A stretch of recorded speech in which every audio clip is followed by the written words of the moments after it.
Hello, I'm Nick Gallagher, the CEO of the Solicitors Charity, and welcome to the first in our new series of podcasts, The Legal Pause. The Legal Pause is going to explore key issues and challenges in the profession. In each episode, I'm going to talk to an invited guest. That might be somebody from the profession, from one of our partner organisations, from the charitable world more particular.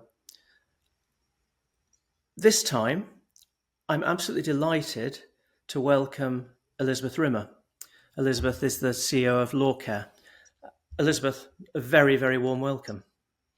Big thanks, Nick, for inviting me. And I'm just really thrilled to be the first guest on the Legal Pause. It seems to make sense that you should be the first guest as LawCare and the Solicitors Charity work so closely together. But I think that people watching may not know a lot about the LawCare or the Solicitors Charity. So why don't you describe what it is LawCare does, and then I'll talk a little bit about what the Solicitors Charity do.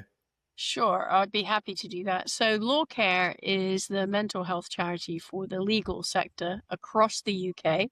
So we operate across all three jurisdictions, England and Wales, Scotland, Northern Ireland, Channel Islands, and the Isle of Man. And we were set up in 1997. So we've been around for almost 30 years. And we grew out of an initiative of the Law Society of England and Wales, who back in the 90s were concerned about how much solicitors were drinking and using alcohol really as an unhealthy coping mechanism for the pressures of working in law. So kind of fast forward to where we are now in 2025, we've moved on from just supporting solicitors in England and Wales to supporting the entire profession. I've already mentioned the jurisdictions, but we also support people that are working at the bar, the judiciary, trademark attorneys, patent attorneys, Silex lawyers, anybody also that's on the pathway into law, be it an apprentice or a trainee solicitor. And also, really importantly, people may not realize, but actually 40% of people that work in legal services in the UK are not working as lawyers. They're not working in legally qualified roles. They're working in other roles like HR, business services, IT, management. So we're also here to support that 40% as well. So it's not just people that work in the law. And we do two main things. We provide direct support for people across the sector who might be struggling with their mental health or the pressures of work or something that might be going on in their personal life. And we also do work around education and advocacy. We want to support people, but we also want to work with the sector and colleagues and partners about trying to address some of the fundamental issues about the way we work in law that can be undermining people's mental health.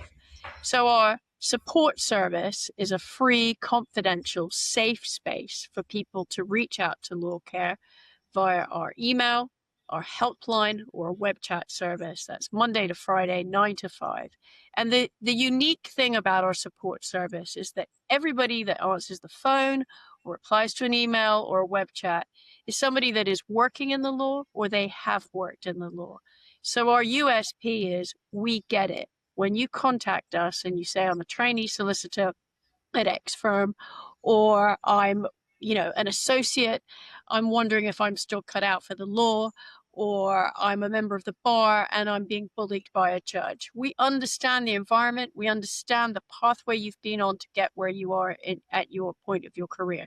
And what we can provide is that space to talk about what's concerning you, provide a listening ear. We're non-judgmental, empathetic, and we try and really help you work out what steps you may need to take in order to resolve what's going on for you.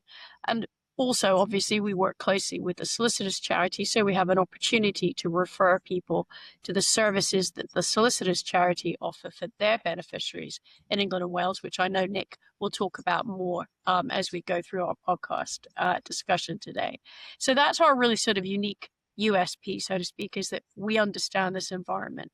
The other part of our work is around education and awareness, and advocacy, and wanting to raise awareness about the challenges that we face in law.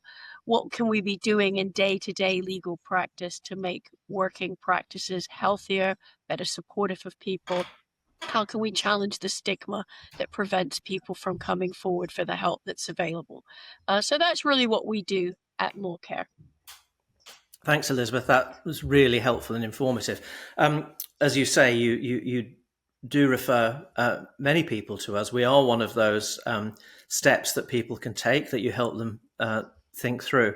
Our remit's slightly different. We were founded a bit before you, back in 1858. And in fact, I've got a picture just behind me here of James Anderson, who founded us all the way back then. But over the years, we've evolved, we've changed. And until perhaps about 5, 6, 7 years ago, we were very much focused on what people would call poverty alleviation in the old terminology, very much at the sort of financial aspect of things. But we've evolved really into looking more holistically at a range of well-being factors. So we think about emotional well-being, we think about physical well-being, but also professional and, of course, still financial well-being. But we are very much focused on practical help to people. Of course, we have a wonderful team of case managers who, like your colleagues, also are terribly empathetic and will spend time talking to clients when they inquire with us and apply to us.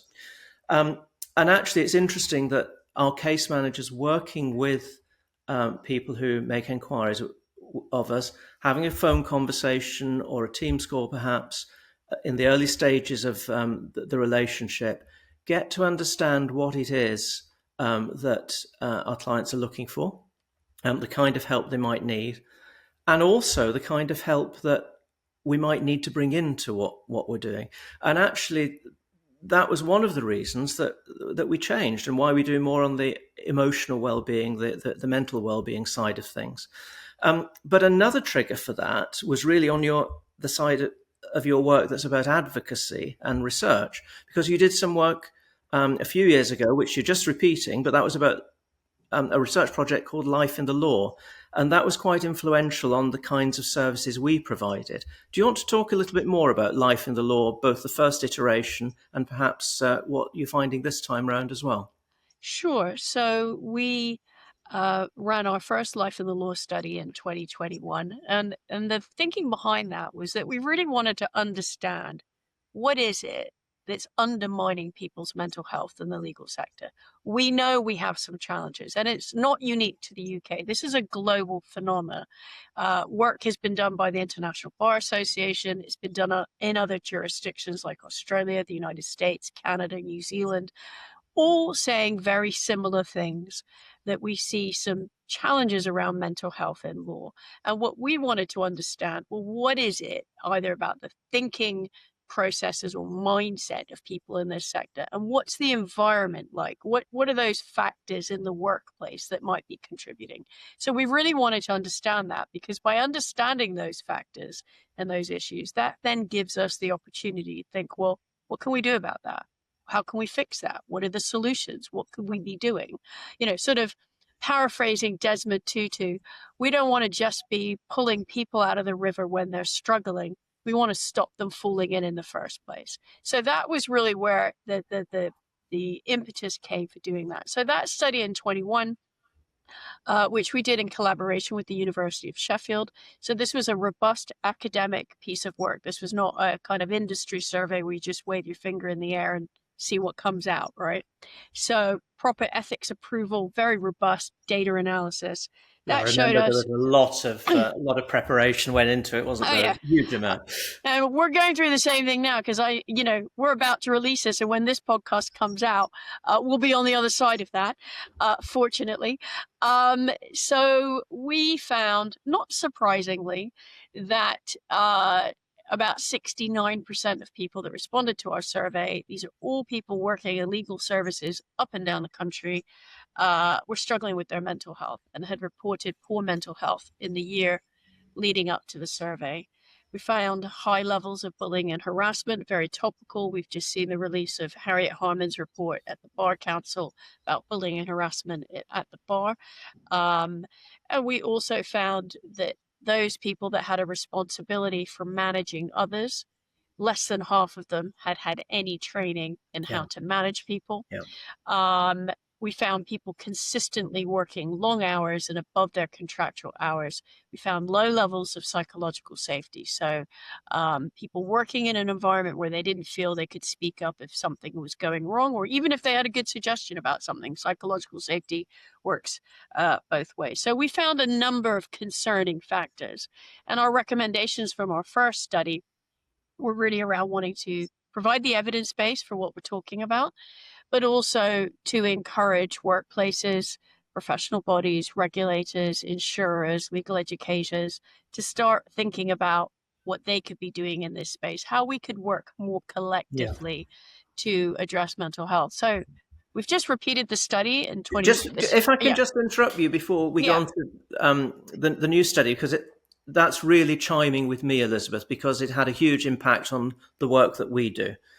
You work across the professions, across jurisdictions. We're focused on qualified solicitors in England and Wales. But we could see from life in the law the mental well-being, mental health challenges that solicitors were facing. And that led us to introduce new services, to make new partnerships with expert organizations. We work with One Bright. We work with an organization called LawSight, which is very interesting. It's counsellors who have all worked in the law, either as solicitors or in law firms. And we can see the need for this. Last year, in 2024, we had a 178% increase in the number of people we referred for mental health assessment and counselling compared with 2023. So it was a huge impact that your research had on what we were doing. And that continues to develop. So, for instance, we're now working with a new organisation that brings together both counselling and life coaching, and puts the two of those together, because we find that some of our clients need more than just the therapeutic counselling. So, hugely influential first time round with your research and advocacy for life in the law. But what are you picking up that's coming out of your new version of life in the law? So our new version of Life in the Law had a difference to what we did last time. Is in the first study, we only asked individuals to answer questions about their own mental health and experiences. This time around, we've done that, as well as asking organizations about what they're doing in the mental health space and how they perceive these issues.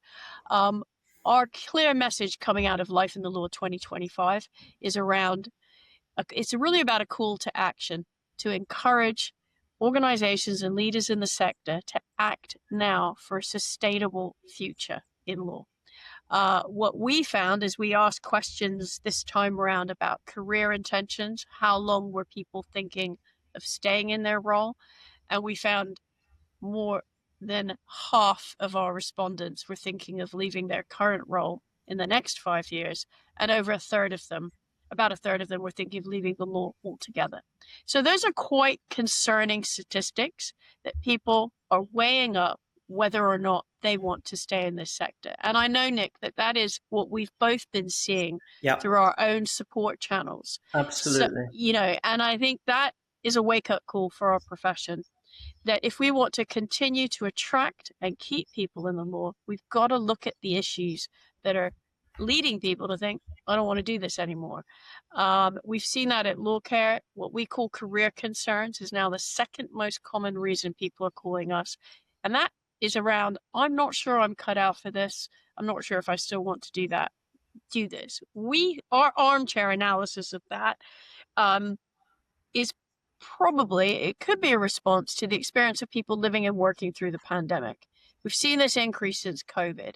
And I think many people during those difficult times when we were in COVID were reflecting on what they wanted from life, love, in the universe, so to speak. What did they want from their workplace? And I think people are perhaps less prepared to work in an environment that doesn't meet their needs or their expectations or aligns with their values. And I think also we need to be alive to the fact that this is a very, the way we work in law is changing profoundly. The rapid rise of AI and technology in the delivery of legal services and supporting lawyers, the increasing regulatory scrutiny from the SRA, the other regulators, but also external. Look at the government's increasing focus on economic crime and cybercrime. This puts more pressure on practitioners, and also those shifting expectations from people coming into the workplace now, the current generation coming in. They value well-being very highly. They're looking for workplaces that are going to support that and take it seriously. And so I think there's a lot of factors colliding that puts a lot of pressure on people. There's all these shifting expectations. So you put that against, a climate of coming out of a pandemic, changes in the way we work, lots of pressures. There's the bigger picture of the geopolitical climate, which is not somewhere we're going to go in this podcast, but that has an impact on people. Yeah. So I think these are quite tough, challenging times. I think So, that's absolutely right. It's what we're seeing with our clients. yeah. We work with a partner called Renovo who provide career coaching, and we've seen a doubling in the number of referrals year on year over the last few years. Already halfway through this year, we'd referred more people than we referred in the whole of 2024.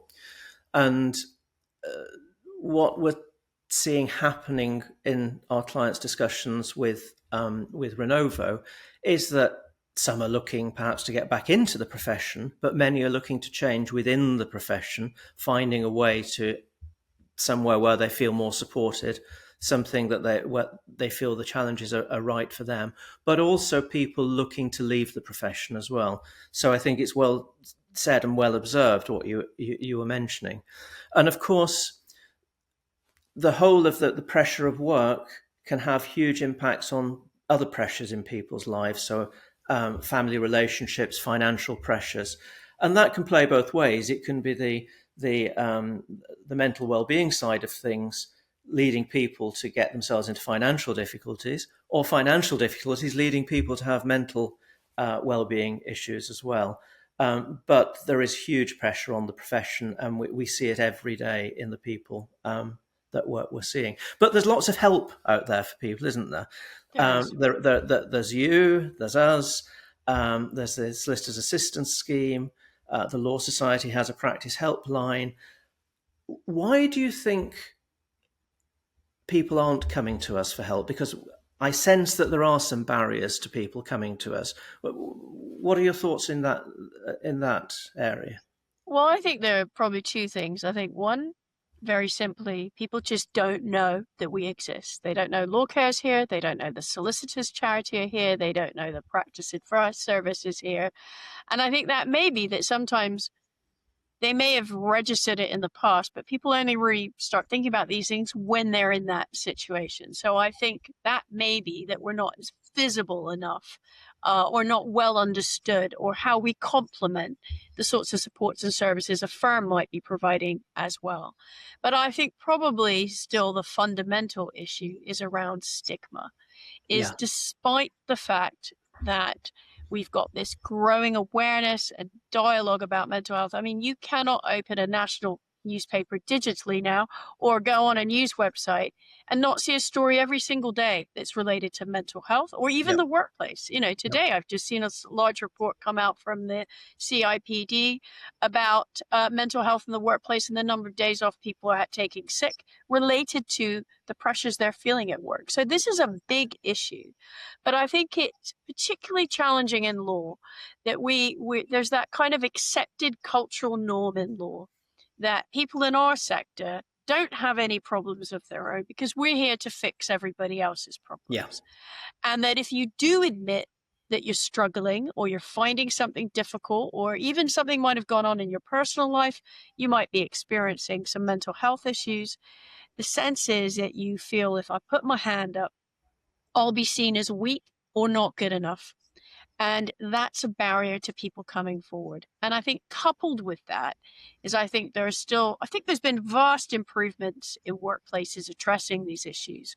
But I think some people still see behaviors in workplaces where people have come forward and they don't always get Yeah. the response they were looking for. And that can be a barrier. If people think, well, there's no point me saying anything because they ain't going to do anything about it, I might as well leave.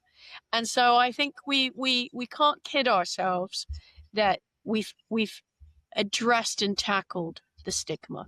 We've got to really look at how we challenge that and help people see that actually speaking up and coming forward is a good cause of action that actually shows a strength. You want to deal with something that's wrong, and we really need to work on that. Yeah.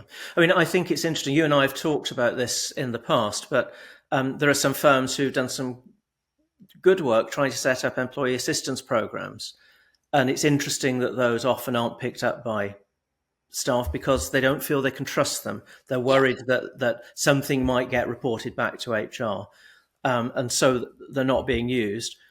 But we are here, you're here, there is other support there. And I think people should be reassured that we are independent of regulators. We are independent charities. We are particularly empathetic.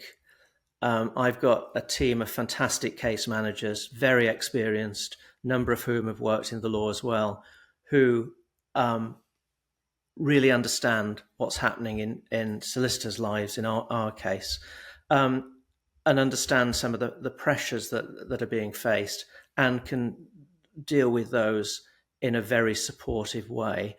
And we can look across a whole range of support. We've talked about Renova, we've talked about mental well-being, but we can help with financial pressures as well, whether that's in some cases an ongoing financial award, or whether it's helping with people with debt.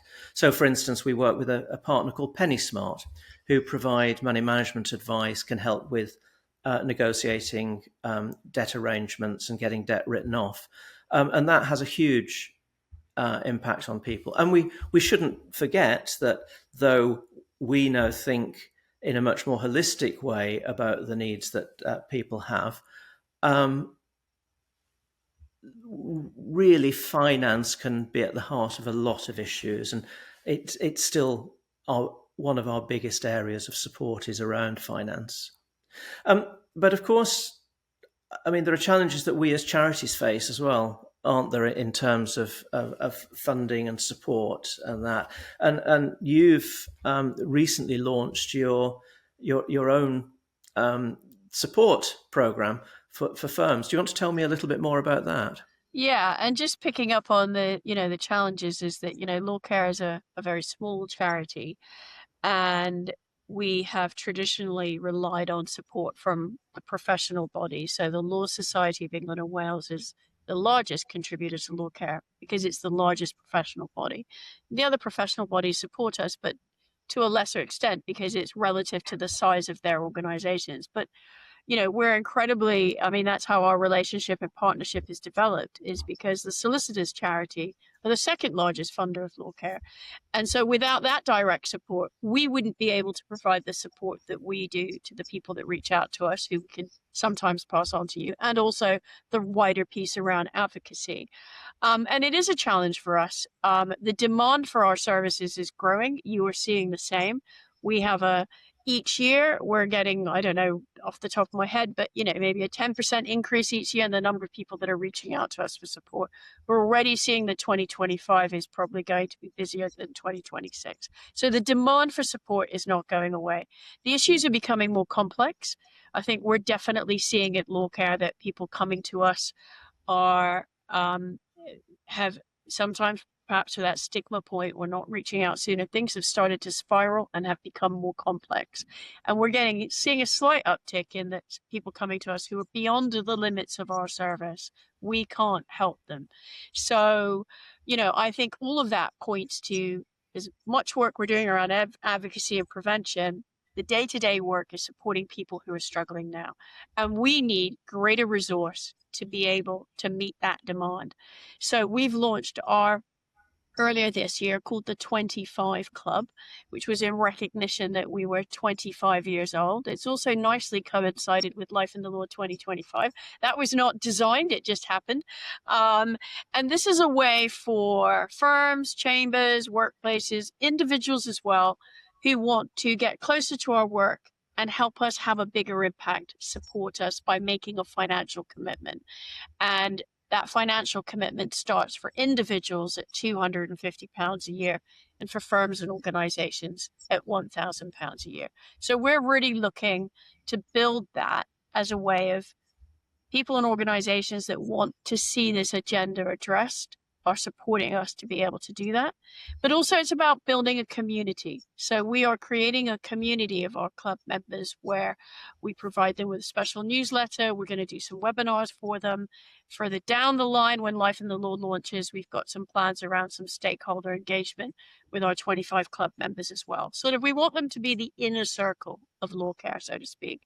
So that's been really important for us. So, and as a small organization, it's important for us to diversify our sources of income, because if we're reliant on one or two main sources and that was to change, if the Law Society were to turn around and say, well, we're going to do this ourselves now, we're not going to support you, that would be a big challenge for us to meet. So from a risk perspective, to ensure our sustainability, we want to widen that there's a support that's available to LawCare. But I know you're also launching something very similar. We are, and just before I mention that, I'm just thinking about the support that we provide to you, the financial support. We see that as absolutely vital because the service that you provide is different to what we're providing. And because you provide that, we can concentrate on our own work. We are not an advocacy organisation. You do it very well, and that's why we also choose to support you. But we're also seeing a huge increase in demand. The level of enquiries we get now is sort of settled at a very high rate, but it's 3 times the level of enquiries we were getting 18 months ago, 2 years ago. So there's been a huge increase. And we do need to have more support. We can't really go to the general public. We're a charity for solicitors. So like you, we're looking to, for us, the solicitors profession, you're looking across the professions. And so we will be launching very soon our new support group, Firm Friends. There'll be more information about that coming very, very shortly. But again, that's a way of firms sponsoring us to do our work. But that sits alongside, of course, the traditional way that many firms have supported us, which is the use of unclaimed client balances, which are hugely important to us. And that makes a huge difference. We receive the donations of unclaimed client balances. We give a full indemnity that if the client reappears, we'll return the money. But we can then invest those funds and generate income from that. But those unclaimed balances aren't really enough to sustain us at the level of work that we're doing at the moment.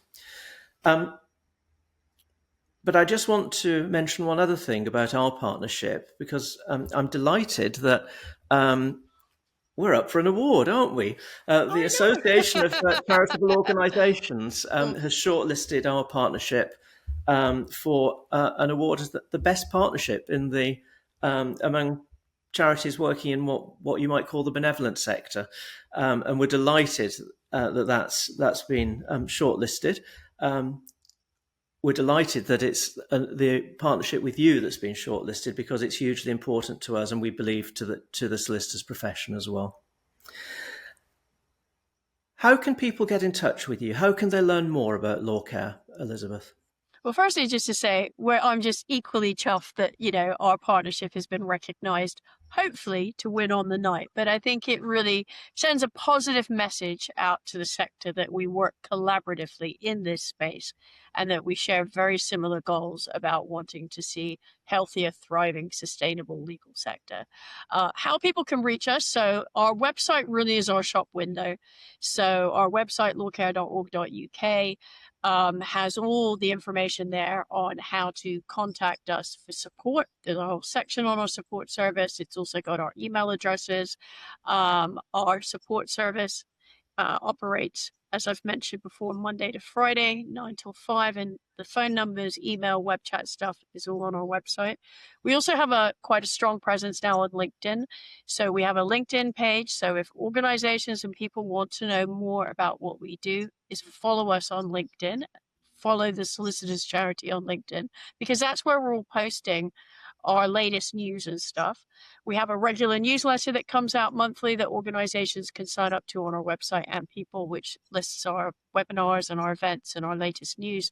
And we also have a LinkedIn newsletter, which goes out monthly, which is more of an opinion and thought leadership piece from people across the sector talking of issues around mental health and well-being, culture, working in law, a whole range of things. Basically, we come across somebody interesting who's talking about something that maybe people don't know much about, but we think might be of interest, then we'll ask them to write that piece for us. But really, it's our website is your first port of call to find out about the range of ways of contacting us. And of course, we have a lot of resources on our website because we recognize that not everybody wants to pick the phone up or send an email or engage on a web chat. So we have lots of articles and personal stories and blogs from people across the sector talking about the sorts of common issues that people reach out to us for. So they may never call us, but they might see something on our website that chimes, and there's lots of practical top tips as well about how to manage some of those difficult things that come across people's daily lives at work, but also in their personal lives, things like bereavement or family breakup or managing a difficult illness. We've got lots of that kind of resource on our website too. And similarly, our website is the go-to place for people to find out more about us. It's also where you go to make an inquiry for support. Very simple inquiry form on the website. If somebody's interested and fills that out, they will be contacted for a few more details, just so we can do a bit of identity checking, a bit of due diligence. But then we will be having a conversation, suggesting a conversation to find out more. It's interesting you mentioned LinkedIn, and just taking our conversation back to one of the barriers for people asking for support is a lack of awareness.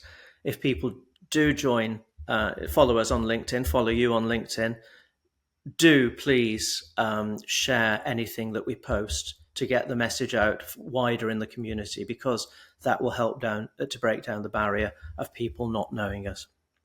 But Elizabeth, thank you. It's been a pleasure to talk to you as always, in different circumstances this time. I'm delighted you are our first guest, and best of luck to LawCare and to our collaboration. Great, and thank you so much for inviting me. It's been really nice. Although we talk regularly, it's nice to have this kind of conversation, sort of airing our views and the way we work together.